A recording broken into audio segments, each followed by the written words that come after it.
Dear learners, welcome to our educational channel Academic Domain. Today I am again here with you with a new topic. Today's topic is the university words. The university words is a phrase used to name a group of late 16th century English playwrights and pamphleteers who were educated at the universities and who became popular secular writers. And on these writers, today we are going to talk about.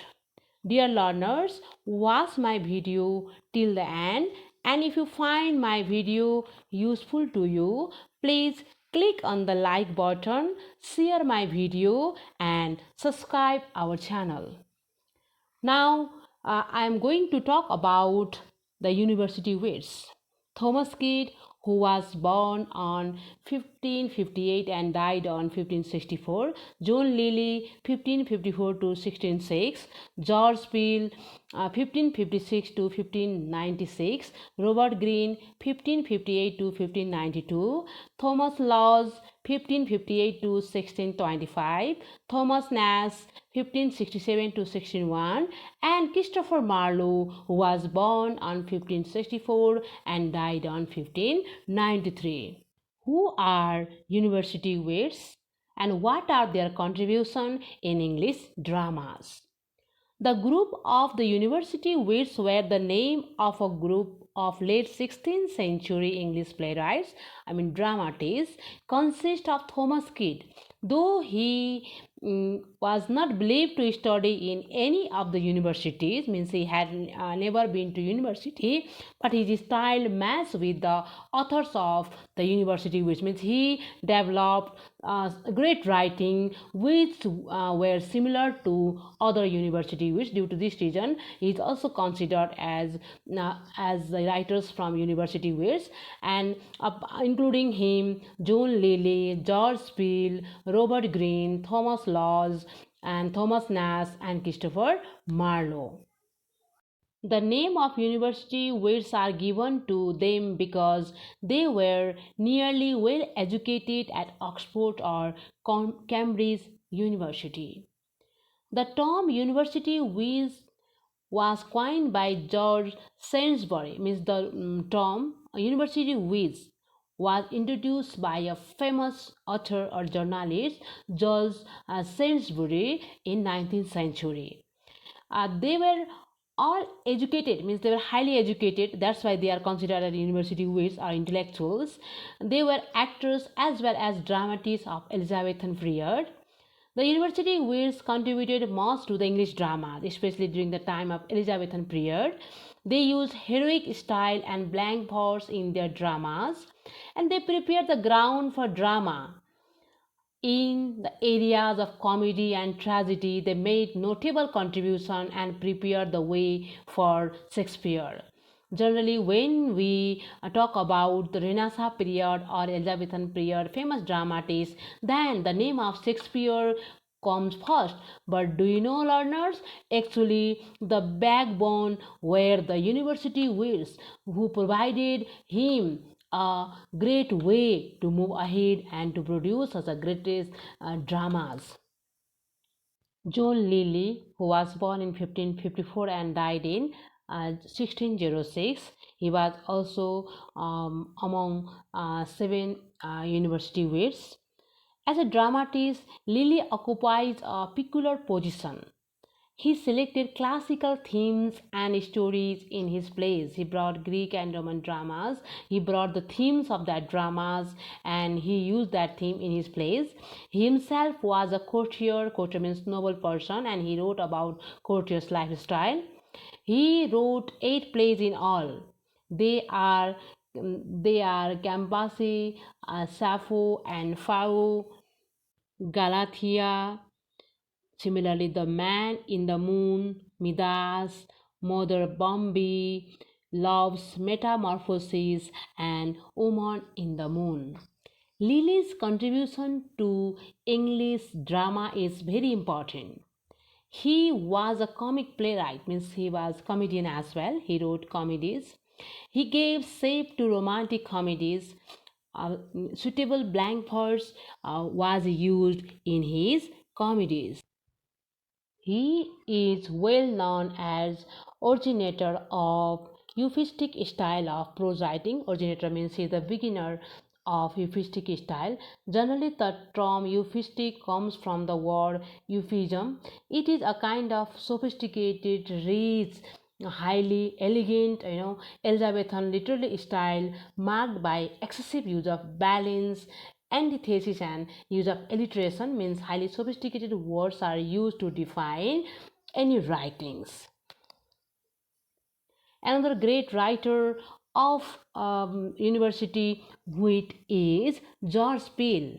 George Peele was born in London, was educated at Broadgate Hall, Oxford, where he completed his degree in arts in 1579. Peele was one of the greatest university wits. His work has great variety. We can find varieties, means various things in his writing. In his plays, we find a high level of poetic attainment. His The Old Wives' Tales is the first English play of dramatic criticism. His important plays are Arraignment of Paris, The Battle of Alcazar, the famous Chronicle of King Edward I, The Love of King David, and Fair Bathsheba and the Old Wives' Tales. As a humorist, he showed the way to Shakespeare. He widened the range of English dramas. Generally, he provided foundation for Shakespeare for writing comedies. Robert Greene. Robert Greene too was a student of St. John's College, Cambridge, and later of Clare Hall, Oxford, from where he took his MA degree in 1583. Like Lilly, Greene was also a playwright, means dramatist as well as novelist, and attained high excellence in both arts, means in writing dramas as well as in novel writings. His best plays are The Comical History of Alphonsus, Friar Bacon, and Friar Bungay, and James IV. He was a master of his craft in the art of plotting. The love story became the central subject matter in his dramas. Generally, in his dramas, his subject matters are love story. He contributed much to the development of romantic comedy. Greene wrote 35 prose pieces. Apart from a great dramatist, he was prose writer as well as novelist. And he wrote 35 prose works, and they were also important works of Robert Greene. Thomas Lodge. He was educated at both Oxford and Cambridge universities, from where he studied law.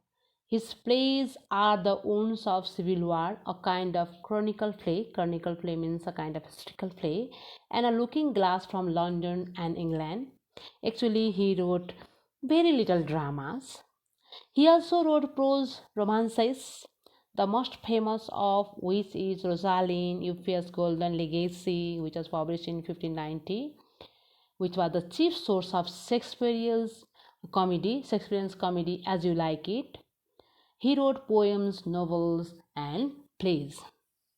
Another important university wit was Thomas Nashe, who was born in 1567 and died in 1601. After completing his education at Cambridge, he went in 1586 in London to earn by writing. He was a professional writer. He was a pamphleteer as well as history writer. He finished Marlowe, The Tragedy of Dido, which was incompleted by Marlowe, and he completed this work. But his only surviving plays is Sommer's Last Will and Testament, or satirical marks. Marks is a kind of writing which is dramatic writing, which provide whose intention is to provide entertainment.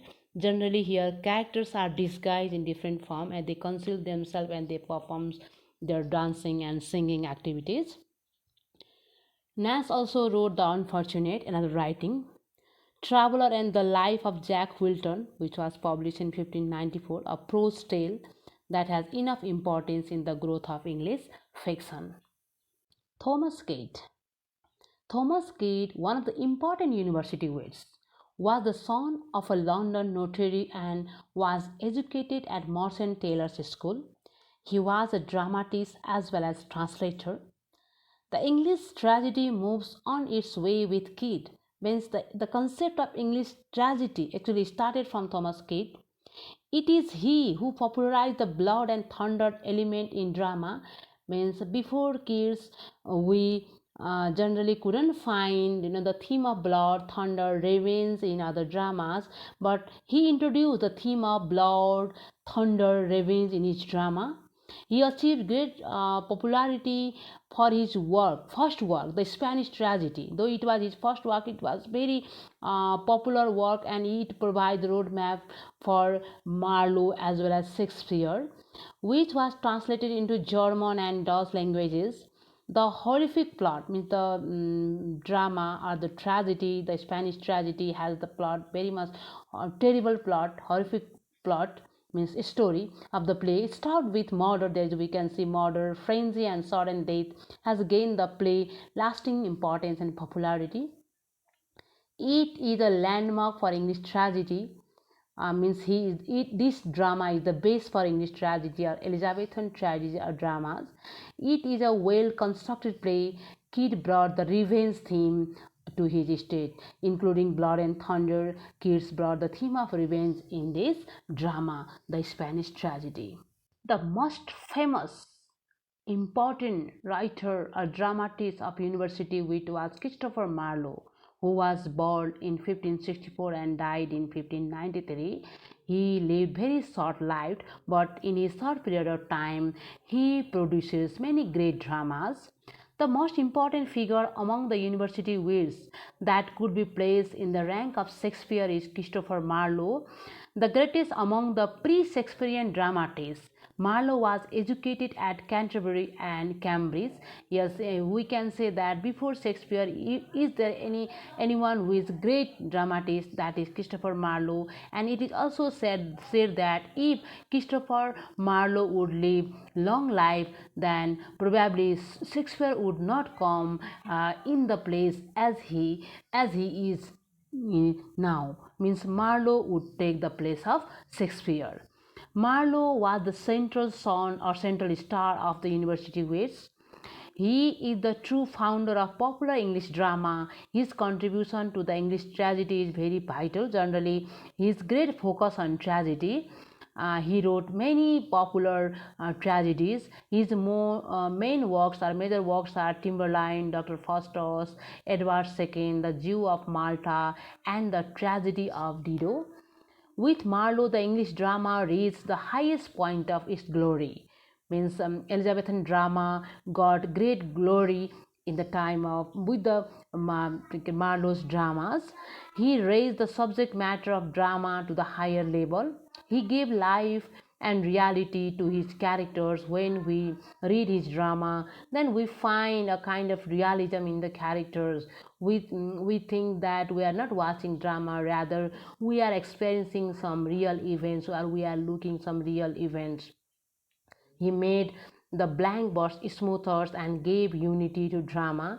Thus, in many ways, he showed the path to Shakespeare's. Means he provided a base or background or foundation for William Shakespeare. Dear learners, this much in this video.